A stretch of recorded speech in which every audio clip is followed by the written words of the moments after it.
अजित पवार यांच्या राजकीय कारकिर्दीत टप्पे बरेच आले, पण सुप्रियाच्या विरोधात सुनेत्राला उतरवून मी चूक केली असं वक्तव्य अजित पवार यांनी केलं होतं. याची ऐतिहासिक कबुली दादांनी जय महाराष्ट्राला दिलेल्या मुलाखतीत दिली. भावाचं बहिणीचं एक वेगळ्या प्रकारचं नातं असतं. ही परंपरा आपल्या महाराष्ट्रामध्ये वर्षानुवर्ष चालत आलेली आहे. भाऊबीजेच्या निमित्तानं, रक्षाबंधनाच्या निमित्तानं त्याच्यातनं एक वेगळं नातं आहे, वेगळा गोडवा आहे, वेगळ्या आपुलकी आहे, वेगळा जिव्हाळा आहे. त्याच्यातून एक भाऊ बहिणीच्या रक्षा करत असतो वगैरे वगैरे असे अनेक त्याच्यामध्ये आख्यायिका आहे. पण तुमची बारामतीची लाडकी बहीण आहे कोणी? पवारांच्या घरात बऱ्याच बहिणी. सगळ्या माझ्या बहिणी लाडक्या आहेत. राजकारणाच्या ठिकाणी बहिणी माझ्या सगळ्या लाडक्या आहेत. अनेक घरांच्या मध्ये राजकारण त्या ठिकाणी चालतं.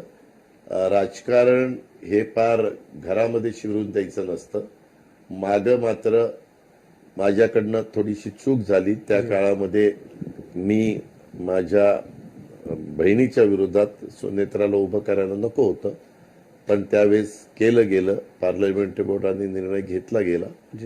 परंतु आता जे झालं ते एकदा बाण सुटल्यावर आपण काही करू शकत नाही. बिलकुल. पण आज माझं मन मला सांगतं तसं व्हायला नको होतं.